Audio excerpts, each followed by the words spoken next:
A collection of the works by James Allen, narrated by Shanahan. The Two Masters, Self and Truth. Self is the denial of truth. Truth is the denial of self. As you let self die, you will be reborn in truth. As you cling to self, truth will be hidden from you. Upon the battlefield of the human soul, two masters are ever contending for the crown of supremacy, for the kingship and dominion of the heart. The master of self, called also the prince of this world, and the master of truth, called also the Father, God. The master self is that rebellious one whose weapons are passion, pride, avarice, vanity, self-will, implements of darkness. The master truth is that meek and lowly one whose weapons are gentleness, patience, purity, sacrifice, humility, love, instruments of light. In every soul the battle is waged, and as a soldier cannot engage at once in two opposing armies, so every heart is enlisted either in the ranks of self or of truth. There is no half and half course. There is self and there is truth. Where self is, truth is not. Where truth is, self is not. Thus spake Buddha, teacher of truth, and Jesus, the manifested Christ, declared that no man can serve two masters, for either he will hate the one and love the other, or else he will hold to the one and despise the other. Ye cannot serve God and mammon. Truth is so simple, so absolutely undeviating and uncompromising, that it admits of no complexity, no turning, no qualification. Self is ingenious, crooked, and governed by subtle and snaky desire, admits of endless turnings and qualifications, and the deluded worshippers of self vainly imagine that they can gratify every worldly desire and at the same time possess the truth.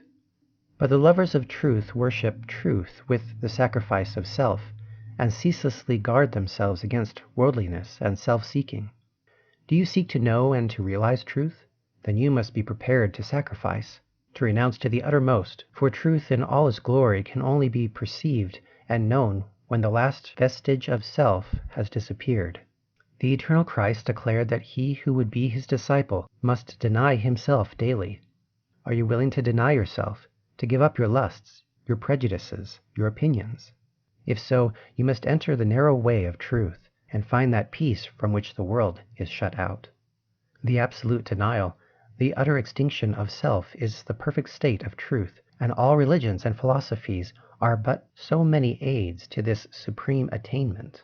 Self is the denial of truth. Truth is the denial of self. As you let self die, you will be reborn in truth. As you cling to self, truth will be hidden from you. Whilst you cling to self, your path will be beset with difficulties, and repeated pains, sorrows, and disappointments will be your lot. There are no difficulties in truth, and coming to truth, you will be freed from all sorrow and disappointment.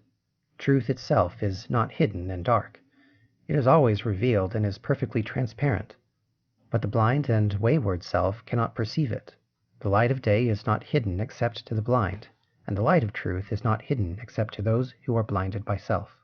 Truth is the one reality of the universe, the inward harmony, the perfect justice, the eternal love. Nothing can be added to it, nor taken from it. It does not depend upon any man, but all men depend upon it. You cannot perceive the beauty of truth while you are looking out through the eyes of self. If you are vain, you will color everything with your own vanities. If lustful, your heart and your mind will be so clouded with the smoke and flames of passion that everything will appear distorted through them. If proud and opinionated, you will see nothing in the whole universe except the magnitude and importance of your own opinions. There is one quality which preeminently distinguishes the man of truth from the man of self, and that is humility. To be not only free from vanity, stubbornness, and egotism, but to regard one's own opinions as of no value. This, indeed, is true humility. He who is immersed in self regards his own opinions as truth, and the opinions of other men as error. But that humble truth-lover who has learned to distinguish between opinion and self regards all men with the eye of charity and does not seek to defend his opinions against theirs, but sacrifices those opinions that he may love the more, that he may manifest the spirit of truth. For truth in its very nature is ineffable and can only be lived. He who has most of charity has most of truth. Men engage in heated controversies and foolishly imagine they are defending the truth, when in reality they are merely defending their own petty interests and perishable opinions. The follower of self takes up arms against himself. Truth, being unchangeable and eternal, is independent of your opinion and of mine. We may enter into it, or we may stay outside, but both our defense and attacks are superfluous and are hurled back upon ourselves. Men, enslaved by self, passionate, proud, and condemnatory, believe their peculiar creed or religion to be the truth, and all other religions to be error, and they proselytize with passionate ardor. There is but one religion, the religion of truth. There is but one error, the error of self. Truth is not a formal belief.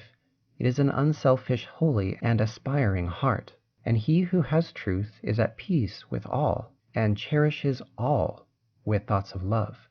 You may easily know whether you are a child of truth if you will silently examine your mind, heart, and conduct. Do you harbor thoughts of suspicion, enmity, envy, lust, pride? Or do you strenuously fight against these? If the former, you are chained to self, no matter what religion you may profess. If the latter, you are a candidate for truth, even though outwardly you may profess no religion. Are you passionate, self-willed, ever seeking to gain your own ends, self-indulgent and self-centered? Or are you gentle, mild, unselfish, quit of every form of self-indulgence, and are ever ready to give up your own? If the former, self is your master. If the latter, truth is the object of your affection. Do you strive for riches? Do you fight with passion for your property? Do you lust for power and leadership? Are you given to ostentation and self-praise? Or have you given up the love of riches? Have you relinquished all strife? Are you content to take the lowest place, and to be passed by unnoticed, and to regard yourself with self-complacent pride? If the former, even though you may imagine you worship God, the God of your heart is self. If the latter, even though you may withhold your lips from worship, you are dwelling with the Most High. The signs by which the truth lover is known are unmistakable. Hear the holy Krishna declare them in Sir Edward Arnold's beautiful rendering of the Bhagavad Gita. Fearlessness, singleness of soul, the will always to strive for wisdom, opened hand and governed appetites, and piety, and love of lonely study, humbleness, righteousness, heed to injure not, which lives truthfulness, slowness unto wrath, a mind that lightly letteth go what others prize, and equanimity and charity, which spieth no man's faults, and tenderness towards all that suffer, a contented heart, fluttered by no desires, a bearing mild, modest, and grave, with manhood nobly mixed, with patience, fortitude, and purity, an unrevengeful spirit, never given to rate itself too high. Such be the signs, O Indian prince, of him whose feet are set on that fair path which leads to heavenly birth. When men lost in the devious ways of error and self have forgotten the heavenly birth, the state of holiness and truth, they set up artificial standards by which to judge one another, and make acceptance of, and adherence to, their own peculiar theology and test of truth. And so men are divided one against another, and there is ceaseless enmity and strife, and unending sorrow and suffering. Reader, or listener, do you seek to realize the birth into truth? There is only one way. Let self die. All those lusts, appetites, desires, opinions, limited conceptions, and prejudices to which you have hitherto so tenaciously clung, let them fall from you. Let them no longer hold you in bondage, and truth will be yours. The giving up of self is not merely the renunciation of outward things. It consists of the renunciation of the inward sin, the inward error, not by giving up vain clothing, not by relinquishing riches, not by abstaining from certain food, not by seeking smooth words. Not by merely doing these things is the truth found, but by giving up the spirit of vanity, by relinquishing the desire for riches, by abstaining from the lust of self-indulgence, by giving up all hatred, strife, condemnation, and self-seeking, and becoming gentle and pure at heart. By doing these things is the truth found. To be the former and not to do the latter is Phariseeism and hypocrisy. whereas the latter includes the former. You may renounce the outward world, and isolate yourself in a cave or in the depths of a forest, but you will take all your selfishness with you, and unless you renounce that, great indeed will be your wretchedness, and deep your delusion. You may remain just where you are, performing all your duties, and yet renounce the world, the inward enemy. To be in the world, and yet not of the world, is the highest perfection, the most blessed peace, is to achieve the greatest victory. The renunciation of self is that way of truth. Therefore, enter the path. There is no grief like hate, no pain like passion, no deceit like sense. Enter the path. Far hath he gone whose feet treads down one fond offence. As you succeed in overcoming self, you will begin to see things in their right relation. He who is swayed by any passion, prejudice, like or dislike, adjusts everything at that particular bias, and sees only his own delusions. He who is absolutely free from all passion, prejudice, performance, and partiality sees himself as he is, sees others as they are, sees all things in their proper proportions and right relations. Having nothing to attack, nothing to defend, nothing to conceal, and no interest to guard, he is at peace. He has realized the profound simplicity of truth. For this unbiased, tranquil, blessed state of mind and heart is the state of truth. He who attains to it dwells with the angels and sits at the footstool of the Supreme. Knowing the great law, knowing the origin of sorrow, knowing the secret of suffering, knowing the way of emancipation in truth, how can such a one engage in strife or condemnation? For though he knows that the blind, self-seeking world, surrounded with the clouds of its own illusions, and enveloped in the darkness of error and self, cannot perceive the steadfast light of truth, and is utterly incapable of comprehending the profound simplicity of the heart that has died, or is dying, to self. Yet he also knows that when suffering ages have piled up mountains of sorrow, the crushed and burdened soul of the world will fly to its final refuge, and that when the ages are completed, every prodigal will come to the fold of truth, and so he dwells in goodwill towards all, and regards all with the tender compassion which a father bestows upon his wayward child. Men cannot understand truth because they cling to self, because they believe self to be the only reality, whereas it is the one delusion. When you cease to believe in and love self, you will desert it, and will fly to truth, and will find the eternal reality.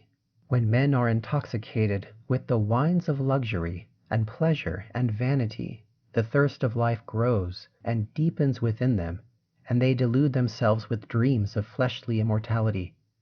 But when they come to reap the harvest of their own sowing, and pain and sorrow supervene, then crushed and humiliated, relinquishing self and all the intoxications of self, they come with aching hearts to the one immortality, the immortality that destroys all delusions, the spiritual immortality in truth.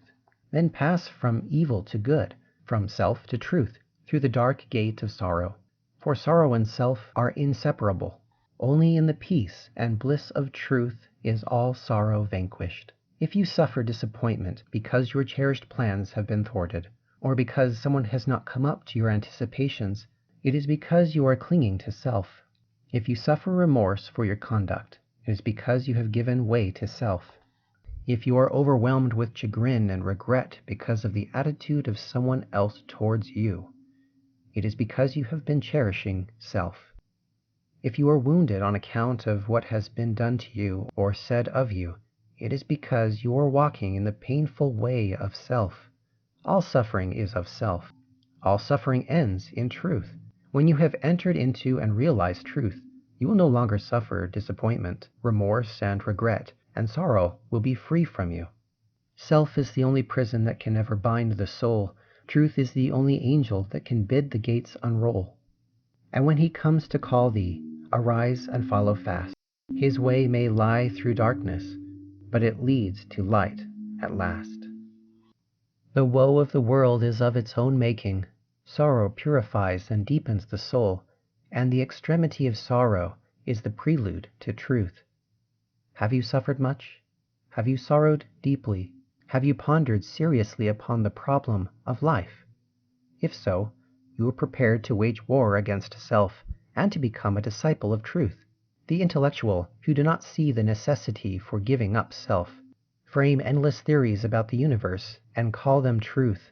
But do thou pursue that direct line of conduct which is the practice of righteousness, and thou wilt realize the truth which has no place in theory, and which never changes. Cultivate your heart. Water it continually with unselfish love and deep-felt pity, and strive to shut out from it all thoughts and feelings which are not in accordance with love. Return good for evil, love for hatred, gentleness for ill-treatment, and remain silent when attacked. So shall you transmute all your selfish desires into the pure gold of love, and self will disappear in truth. So you will walk blamelessly amongst men, yoked with the easy yoke of lowliness, and clothed with the divine garment of humility. Note: this chapter was originally printed as Chapter 2 in the book The Way of Peace. End. Hey guys, thanks for sticking around to the end of this episode. I'd like for you to do me a favor. I want you to go down into the description and click on those links to get your free money. What I want you to do is sign up for Webull and Robinhood. These are online free trading accounts that allow you to buy and sell stocks. And by doing so, by funding your free account with $100 or more, Webull and Robinhood will give you 2 free stocks each. That's free cash money with no obligation. You can turn around and instantly sell those stocks and take that money home for yourself, or you can start your journey with investing. When you go down into the description and get your free stocks, Webull and Robinhood will also give me 2 free stocks, which will go directly to supporting and funding this channel and the content I try to create. It's a win-win situation, and I would really appreciate your support in this way. Thanks again for sticking around, and I'll see you next time.